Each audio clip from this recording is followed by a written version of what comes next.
Saat dunia post-hardcore dipenuhi gemuruh musik dan sorakan para penggemar, ada kegelapan yang perlahan tumbuh tanpa terlihat. Lost Prophets, band yang dulu dipuja karena energi dan visinya, akhirnya hancur bukan karena persaingan atau kerasnya industri, tapi oleh satu manusia yang berdiri di garis depan panggung itu sendiri. Inilah kisah vokalis yang jatuh terlalu dalam, kisah kelam yang mengguncang dunia musik, dan tragedi yang meninggalkan luka bagi jutaan pendengarnya.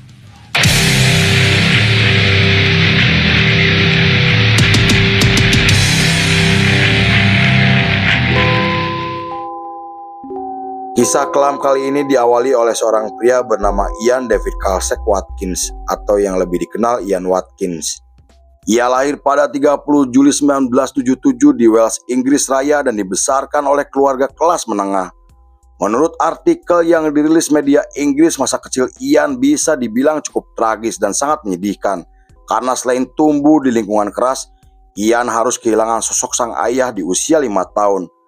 Sejak kematian sang ayah, Ian dan ibunya hidup menderita dengan kondisi yang serba kekurangan, dan keadaan tersebut membentuk karakternya menjadi sosok yang kejam, keras kepala, dan pemberontak. Tetapi setelah ibunya menikah lagi dengan seorang pastor kehidupan dan sikap Ian mulai berubah menjadi lebih baik berkat dorongan moral dari kedua orang tuanya. Ian menggambarkan ibunya seperti malaikat yang hangat, penyayang, religius, dan meski hubungan Ian dengan ayah tirinya tidak terlalu dekat, namun ia merasa beruntung karena memiliki ayah tiri yang selalu mendukungnya. Ian menempuh pendidikan di sekolah swasta satu kelas dengan Mike Lewis yang kelak menjadi sahabat baiknya. Mike adalah orang pertama yang mengenalkan Ian kepada musik keras dengan meminjamkan kaset beberapa band seperti Metallica, Bad Brains, dan Iron Maiden.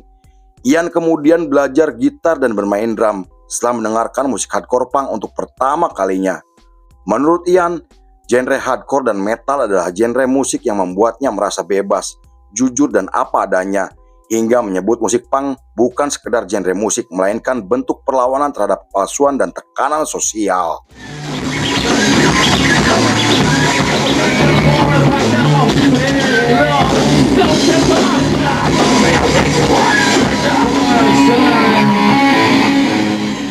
Pada tahun 1991, Ian dan Mike semakin terlibat di skena musik lokal dan membentuk band thrash metal bernama Aftermath. Sayangnya band tersebut hanya menggelar 2 kali pertunjukan karena saat itu Ian ingin fokus dengan pendidikan setelah mendapatkan beasiswa di kampus ternama. Selama kuliah, Ian berteman dengan Lee Gees karena memiliki banyak kesamaan dari musik, pandangan politik, ideologi, dan pada tahun 1993, mereka berdua bergabung dengan Fleshbane, band hardcore punk.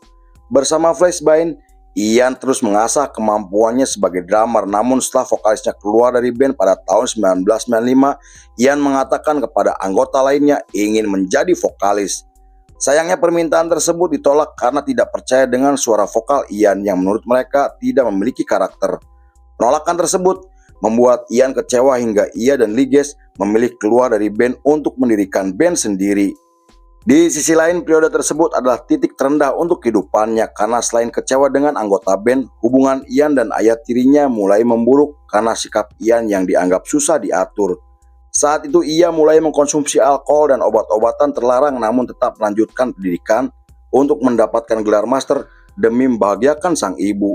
Ia juga kembali tampil sebagai drummer bersama band metalcore atas permintaan Mike Lewis, sahabat baiknya. Pada tahun 1997, Ian bersama Lee Gees membentuk band bernama Lost Prophets dengan merekrut Mike Lewis dan Mike Chiplin, teman lamanya. Nama Lost Prophets sendiri diambil dari judul lagu Duran Duran yang populer pada tahun 70-an, dan ia memilih nama tersebut karena memiliki nuansa yang gelap, futuristik, dan misterius. Nama Lost Prophets juga bisa diartikan sebagai para nabi yang tersesat untuk mewakili perasaan anak muda yang telah kehilangan arah, moral, dan spiritual. Beberapa hari setelah resmi terbentuk, mereka menggelar pertunjukan di acara komunitas dan menggelar tur Inggris untuk pertama kalinya. Kemunculan mereka langsung menarik perhatian banyak orang karena menampilkan musik yang tidak biasa dengan menggabungkan unsur rock, metal, dan musik elektro. Kemudian setelah merilis demo pertamanya, nama Lost Prophets mulai dikenal oleh banyak orang sampai memiliki basis penggemar yang luar biasa.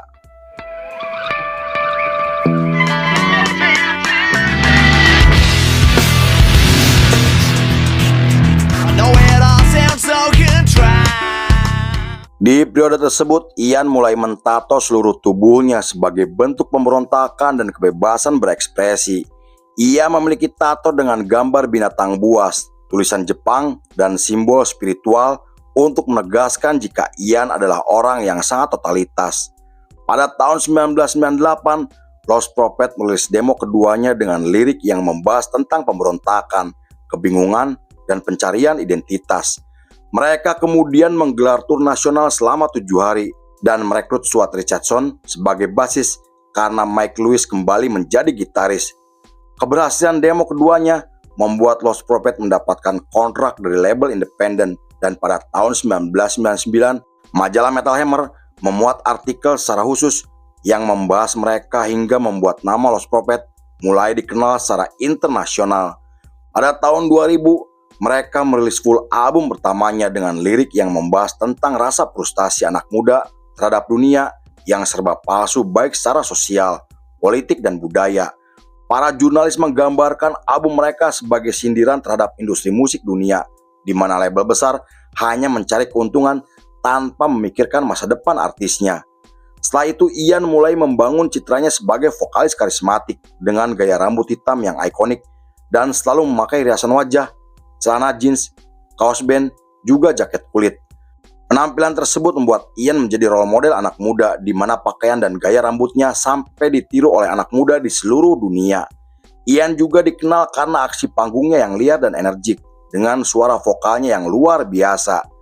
Pada tahun 2001, Lost Prophet menggelar tur Amerika dan menjadi band pembuka untuk Linkin Park. Mereka kemudian menggelar pertunjukan di festival musik tahunan dan menjadi bintang tamu di acara televisi yang sangat terkenal. Namun ketenaran tersebut membuat Ian semakin terjerumus ke lingkaran narkoboy, selalu berpesta, menghilang tanpa kabar, dan susah dihubungi selama berhari-hari. Bahkan ketika Lost Prophet akan tampil di acara penghargaan pada tahun 2002, Ian menolak datang ke acara tersebut karena ingin menghadiri pesta bersama teman lamanya. Untungnya Ian akhirnya mau datang dan tampil setelah dibujuk oleh Mike Lewis.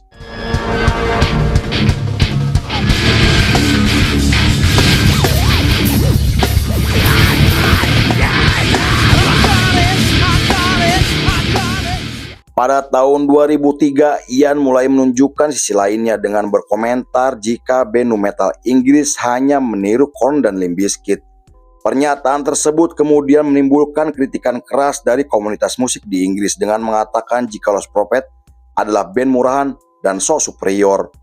Menurut artikel yang dirilis majalah Inggris, Ian bahkan pernah terlibat adu argumen dengan kru Hobastang hanya karena masalah sepele. Ian juga dikenal selalu berselisih dengan promotor dan panitia acara karena urutan saat tampil atau karena waktu pertunjukan yang dianggap terlalu singkat. Hal itu memperkuat citra Ian sebagai vokalis arogan, meski sebagian penggemarnya menganggap tindakan Ian sebagai bentuk kekecewaan. Pada tahun 2004, Lost Prophet merilis album keduanya dengan menampilkan satu lagu yang sangat terkenal hingga mendapatkan banyak penghargaan. Album tersebut terjual 1 juta kopi hanya dalam waktu yang singkat sampai menjadikan mereka sebagai band dari Wales, Inggris yang telah diakui dunia. Mereka kemudian menggelar tur Eropa dan Amerika Utara hingga menggelar pertunjukan di festival besar yang digelar di Australia. Keberhasilan tersebut membuat Ian semakin arogan, di mana ia selalu membuat kekacauan di atas panggung seperti memaki penonton, merusak sound, dan menghancurkan alat musik. Ia juga selalu terlibat adu mulut dengan wartawan Inggris karena ia merasa jika para wartawan selalu merendahkan band Wales dengan artikelnya. Hal itu membuat nama Lost Prophet mulai hancur di mata media dan para promotor mulai menolak mengundang mereka. Lalu pada tahun 2005, Mike Ciplin sang drummer akhirnya memutuskan keluar dari band dan merekrut Ilan Ruben yang langsung terlibat dalam proses pembuatan album ketiganya. Meski mengalami banyak kendala, namun album tersebut akhirnya resmi dirilis pada tahun 2006 dan menggelar tur ke beberapa negara seperti Prancis, Jerman, Amerika, hingga menjadi band pembuka untuk My Chemical Romance.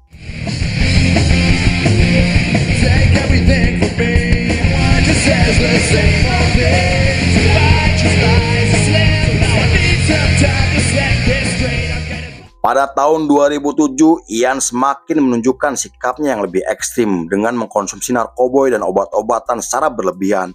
Saat itu ia sulit diajak bicara, menjauh dari teman-temannya, dan perubahan tersebut membuat Mike khawatir dengan kondisi mental sahabatnya. Konon ketika sedang menggelar tur Selandia Baru pada tahun 2008, Ian diduga membawa penggemar wanita ke kamar hotel untuk berpesta tanpa sepengetahuan teman-temannya. Tetapi rumor tersebut belum bisa dipastikan kebenarannya karena Ian sendiri selalu menolak jika ditanya tentang isu tersebut. Pada tahun 2009, Lost Prophet pindah ke Amerika setelah mendapatkan kontrak dari Sony Music untuk rilisan album terbarunya, dan Ian mengatakan jika album terbarunya adalah karya paling jujur yang pernah ia ciptakan. Di balik sikapnya yang angkuh, arogan, dan sombong, Ian adalah sosok yang rentan dan sangat sensitif karena kehidupan masa kecilnya. Perasaan tersebut kemudian ia tuangkan ke dalam album keempatnya yang resmi dirilis pada tahun 2010, dan meski dianggap gagal secara komersial, namun album tersebut mendapatkan banyak pujian kritis dari para jurnalis karena keasliannya dalam membahas kehidupan pribadi dan masalah kesehatan mental. 2 tahun kemudian, tepatnya pada tahun 2012, Ian ditangkap atas tuduhan kepemilikan narkoba dan obat-obatan terlarang setelah Lost Prophet resmi merilis album kelimanya. Kasus tersebut akhirnya semakin melebar setelah polisi menemukan gambar tidak pantas anak-anak di komputer pribadinya. Mantan pacar Ian juga bersaksi jika Ian pernah melecehkan anak berusia 2 tahun, memperkosa anak di bawah umur, dan hal itu membuat dunia musik gempar sampai dijuluki sebagai predator seksual yang manipulatif. Banyak penggemar Ian sangat kecewa dengan tindakannya hingga reputasi Lost Prophet akhirnya hancur meski para anggotanya tidak terlibat dalam kasus tersebut. All the underage fans that he took the virginity of, and he was attempted proud rape of of a baby. That Ian Watkins has exploited a celebrity baby whom Watkins, she says, wanted to. Pada tahun 2013, Ian menjalani persidangan pertamanya dengan membantah semua tuduhan yang dibacakan oleh jaksa penuntut umum. Tapi setelah petugas investigasi menemukan jejak digital dan mendatangkan beberapa saksi, Ian akhirnya mengaku bersalah atas tuduhan 13 kejahatan seksual yang membuatnya jatuhi hukuman penjara selama 35 tahun. Hakim sampai menyebut perbuatan Ian sangatlah mengerikan karena menjadikan anak-anak sebagai hasrat seksualnya.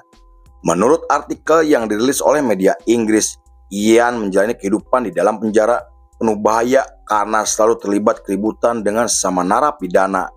Ian selalu dikucilkan hingga menjadi target kebrutalan karena kejahatannya, dan pada tahun 2023 petugas menemukan Ian tak sadarkan diri setelah ditikam, dipukuli, dan disekap oleh 3 narapidana karena sikapnya yang arogan.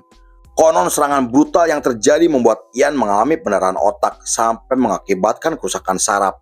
Lalu pada 11 Oktober 2025, Ian Watkins ditemukan meninggal dunia dengan kondisi yang sangat mengerikan, dan tim forensik menyebut kematian Ian karena pendarahan hebat akibat luka tusuk tepat di bagian lehernya.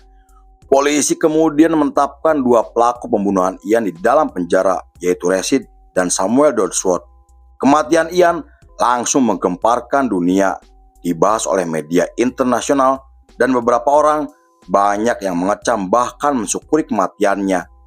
Terlepas dari perilakunya yang arogan, penuh kontroversi, dan kasus yang menjeratnya, namun Ian dianggap sebagai salah satu vokalis yang memiliki pengaruh besar untuk perkembangan musik dengan karya hebatnya. Lalu film pun selesai.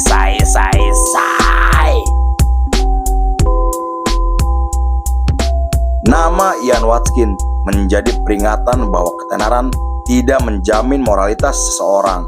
By tukang cuangki. Yuk, anggung-anggung be mobil goblok.